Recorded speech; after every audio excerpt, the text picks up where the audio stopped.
प्रधान ये प्रदेश है, तो मुझे तो आभास होता है कि कृषि प्रधान की बजाय मैं इसको यदि कहूं कि ये किसान प्रधान प्रदेश है,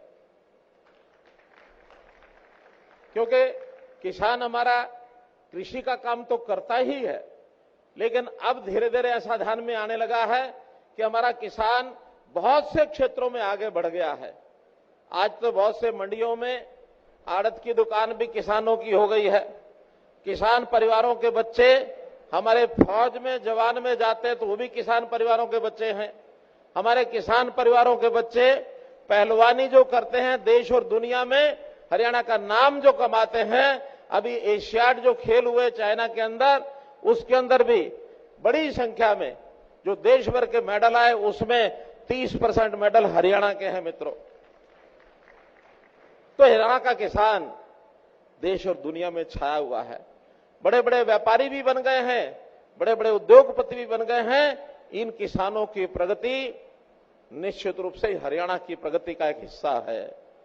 हरियाणा आगे बढ़ रहा है तो इन किसानों के बलबूते पर बढ़ रहा है। मित्रों, भाइयों बहनों, हमने अभी जो प्रदर्शनी देखी है, इस प्रदर्शनी में जिस प्रकार के किसानों के हित में काम करने वाले कितने ही प्रकल्प मैंने देखे हैं।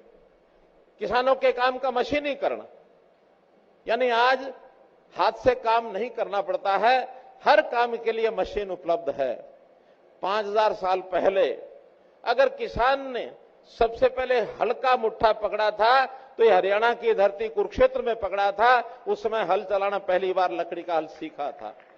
लेकिन आज उस मशीनीकरण के माध्यम से किसान बिजाई भी अपना करता है, किसान कटाई भी करता है, किसान अपने अनाज की कढ़ाई भी करता है।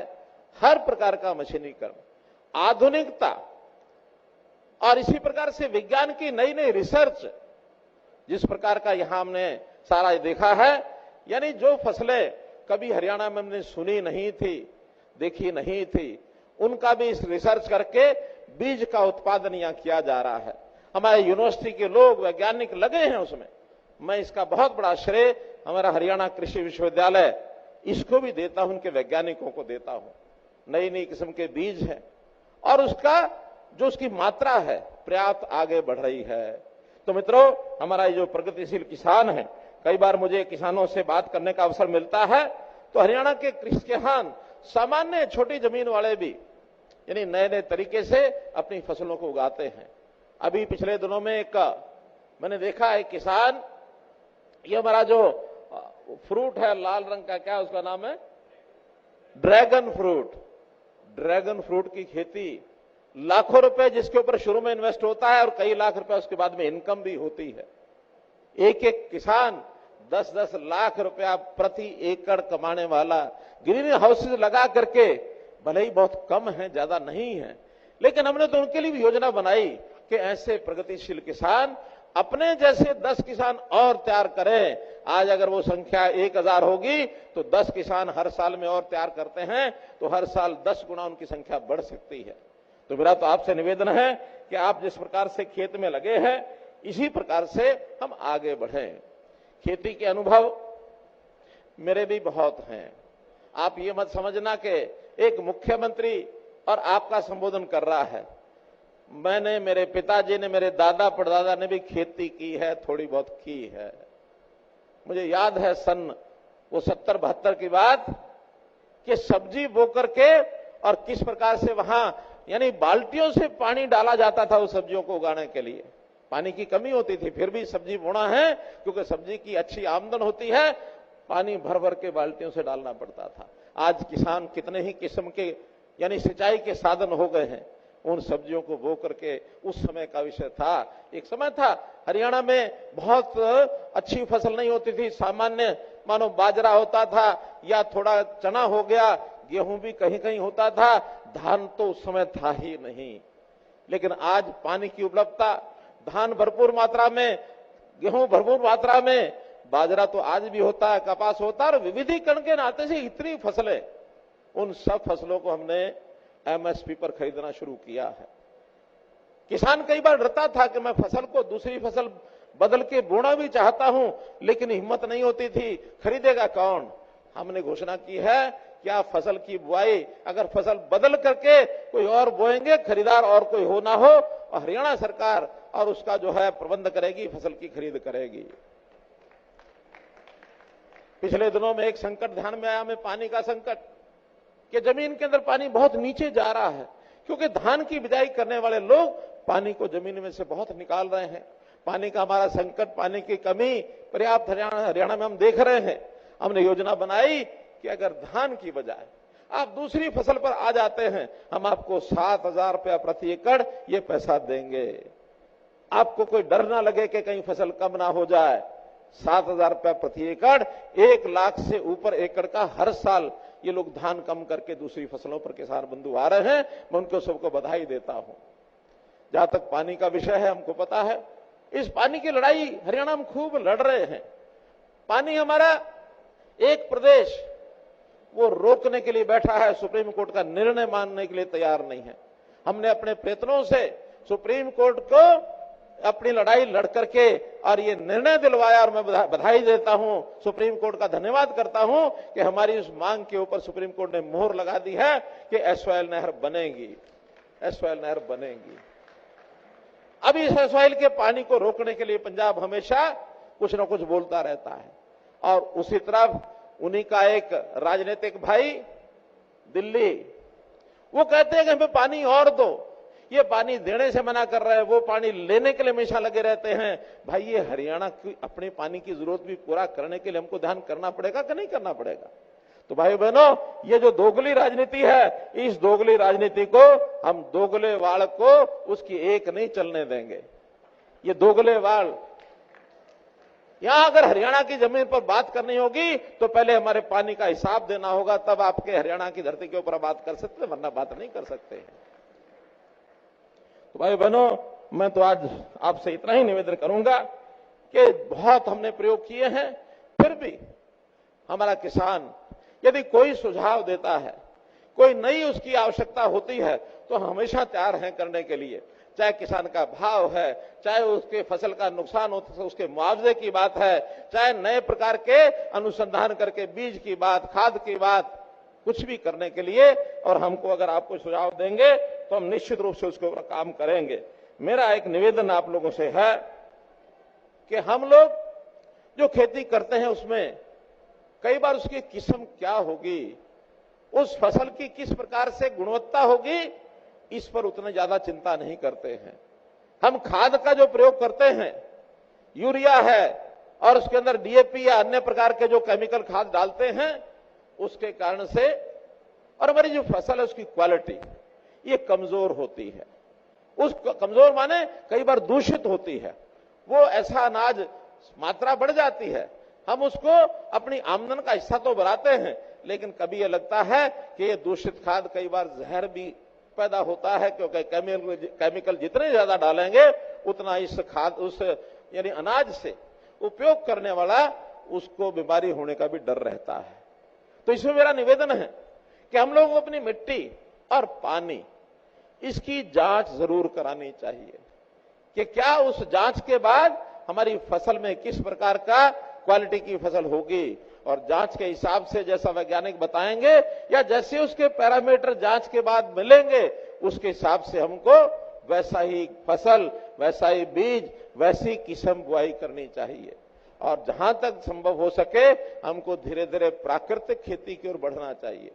प्राकृतिक खेती बढ़ेंगे तो उस प्रकार के बहुत खाद अब आ गए हैं जो हमारी फसल को क्वालिटी के नाते से अच्छा करेंगे। मैं तो ये कहूंगा कि अगर हम मिट्टी पानी की जांच कराते हैं, मिट्टी पानी अच्छी तो हमारी फसल अच्छी, हमारी फसल अच्छी तो हमारी सेहत अच्छी, और सेहत है तो सब कुछ है, सेहत नहीं है तो कुछ नहीं। तो भाई बहनों, इसको बात को ध्यान में रखते हुए हम इसका अगर काम करेंगे, यानी फसल वही हम बोएं जो हमारे लिए हितकर है और रितकर है, इस फसल को अगर हम करेंगे तो निश्चित उसका हमको लाभ मिलेगा। आज एक बात की जानकारी और दे करके मैं अपनी बात समाप्त करता हूं कि जैसे फसलों की कीमत ये पूरी सबको मिलनी चाहिए, किसी को घाटा नहीं होना चाहिए।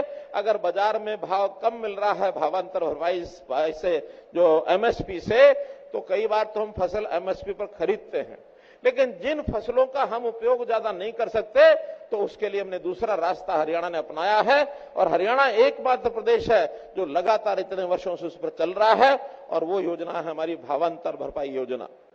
भावांतर भरपाई योजना के अंतर्गत अभी इस समय की जो फसलें हैं, धान तो निश्चित रूप से एमएसपी पर ही खरीदा जाएगा, लेकिन बाजरा कई बार एमएसपी पर हमारी उतनी डिमांड नहीं होती और हमारे से एफसीआई भी खरीदता नहीं है। इस बार मात्र 2.5 लाख मीट्रिक टन ही एफसीआई के नाते, नेफेड के नाते हम खरीद पाएंगे, लेकिन बाजरे की मात्रा है लगभग 6 लाख मीट्रिक टन। तो हमने विचार किया है कि पिछले 25 सितंबर से बाजार में हैफेड जो है वो बाजरे की खरीद कर रहा है। हैफेड ने 2200 रुपए खरीद अपनी शुरू की है। तो जिन लोगों से 2200 रुपए खरीदी है, उन सबको जो नहीं बेचेंगे उनको भी सबको एवरेज जैसे पिछली बार दिया था, उनको तो 300 रुपया प्रति क्विंटल 2500 पूरा करने के लिए भावांतर रुपये दिया जाएगा। और अगर 25 के बाद हैफेड अथवा बाजार में और रेट पर जे फार्म 2200 से ज्यादा का है तो फिर 2500 रुपया, और जिस भाव में बिक्री हुई है वो जो गैप होगा वो भावांतर भरपाई में दिया जाएगा, अर्थात किसान को पूरा 2500 रुपया ही मिलेगा 25 तारीख के बाद का जो बाजरा खरीदा गया है उस पर। जिसने बेचा नहीं है बिल्कुल उनको, क्योंकि उनके भाव का पता नहीं है, किसी ने अपने घर रखा होगा, किसी ने बाद में बेचना है, किसी ने घर के खाने के लिए रखा है, उन सबको 300 रुपया प्रति क्विंटल, जो भी पैरामीटर पिछले सालों के हैं, जो भी क्वांटिटी पिछले सालों की एवरेज है, उस हिसाब से भावांतर भरपाई योजना पर ये मिलेगा। इस बात की भी जानकारी आपको मैंने देनी थी, वो मैंने आपको दी है। मैं तो आज निश्चित रूप से आज इस अवसर पर आप सबको बहुत बहुत बधाई और शुभकामना देता हूं, और हर बार हम अच्छे किसान जो हैं उनको काम करने के लिए, पशु मेले में अच्छे पशु लाने के लिए उन सबको सम्मानित भी किया जाता है। आज भी इस प्रकार का कोई कार्यक्रम होगा तो हमारे स्टेट सेक्रेटरी हमको बताएंगे। इस अवसर पर आपने मुझे बुलाया, मुझे सुना, आपका बहुत बहुत आभार, बहुत बहुत धन्यवाद। देखिए, कृषि मेले का समापन समारोह आप देख रहे थे, जिसमें मुख्यमंत्री मनोहर लाल को संबोधित करते हुए आप सुन रहे थे। आपको बता दें कि किसान उत्थान पर सरकार का ध्यान है। मुख्यमंत्री मनोहर लाल ने ये बात कही। हम हमेशा से किसानों के साथ खड़े हैं, सीएम ने कहा। एसवाईएल पर सीएम मनोहर लाल की दो टूक। मुख्यमंत्री मनोहर लाल एसवाईएल के मुद्दे पर भी बोलते नजर आए। पहले पानी का हिसाब दे और फिर बात करें, मुख्यमंत्री ने कहा।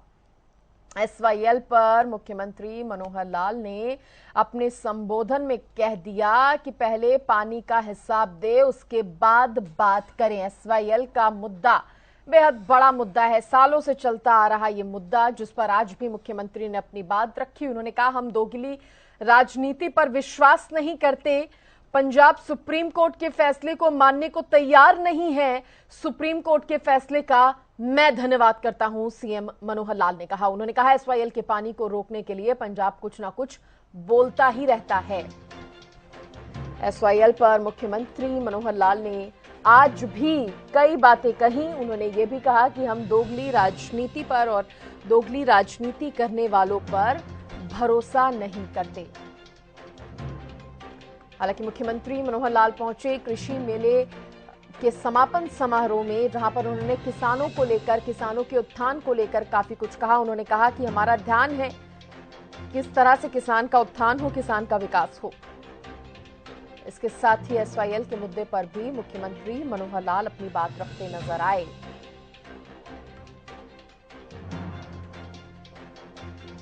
तो उन्होंने ये भी कह दिया कि पहले पंजाब को पानी का हिसाब देना होगा और बाकी बातें बाद में करें। पंजाब पानी देने से बार बार इनकार करता आया है। वहीं बिना पार्टी का नाम लिए उन्होंने कह दिया कि दोगली राजनीति करने वालों पर भी हम भरोसा नहीं करते। देखिए, इससे पहले मुख्यमंत्री मनोहर लाल एसवाईएल के मुद्दे को लेकर ये कह चुके हैं कि आम आदमी पार्टी अलग अलग बयान देती है। पंजाब में कुछ और बयान होता है पार्टी का, तो हरियाणा में कुछ और बयान देती है, जिसको दोहरा चरित्र उन्होंने पार्टी का बताया था और कहा था कि राजनीति के लिए ही एसवाईएल का मुद्दा उस पार्टी की तरफ से उठाया जाता है। इसके साथ ही कोर्ट की तरफ से जो कुछ भी कहा गया है, कोर्ट की सख्ती पर वो कोर्ट का धन्यवाद करते भी नजर आए। इस खबर पर ज्यादा जानकारी देंगे हिसार से मेरे सहयोगी अमित वर्मा। सीधे रुक करते हैं अमित का। अमित, क्या कुछ जानकारी, कार्यक्रम में मुख्यमंत्री पहुंचे और क्या कुछ उनकी तरफ से कहा गया? हालांकि किसानों के साथ साथ एसवाईएल के मुद्दे पर भी वो अपनी बात रखते नजर आए। जी बिल्कुल, हरियाणा के मुख्यमंत्री मनोहर लाल आज एक दिवसीय दौरे पर हिसार आए हुए हैं और उसी दौरान उन्होंने जन स्वास्थ्य कार्यक्रम करने के बाद अब यहाँ पर कृषि विकास मेले को संबोधित कर रहे हैं और उसी दौरान उन्होंने एसवाईएल पर बोलते हुए कहा कि जो सुप्रीम कोर्ट ने फैसला दिया है कि हम उसका सम्मान करते हैं। जो पानी को हरियाणा में लेकर बयान दिया है उसको कहा गया कि दिल्ली का एक भाई दोगली राजनीति कर रहा है, जिसके कारण हम अपना पानी लाकर रहेंगे, जिसको मुख्यमंत्री मनोहर लाल ने साफ तौर पर कह दिया कि हम किसी भी कीमत पर अब रखने वाले नहीं है और हरियाणा का पानी, हरियाणा का जो हक है उसे लेकर रहेंगे। जी अमित, देखा गया है कि इससे पहले भी एसवाईएल पर मुख्यमंत्री बोलते हुए नजर आए थे, एक बार फिर उन्होंने बोला। इसके अलावा और क्या कुछ कार्यक्रम में नजर आया, उसकी भी जानकारी दीजिए। संपर्क शायद टूट गया है। चलिए, मैं धन्यवाद करूंगी आपका जुड़ने के लिए और जानकारी देने के लिए।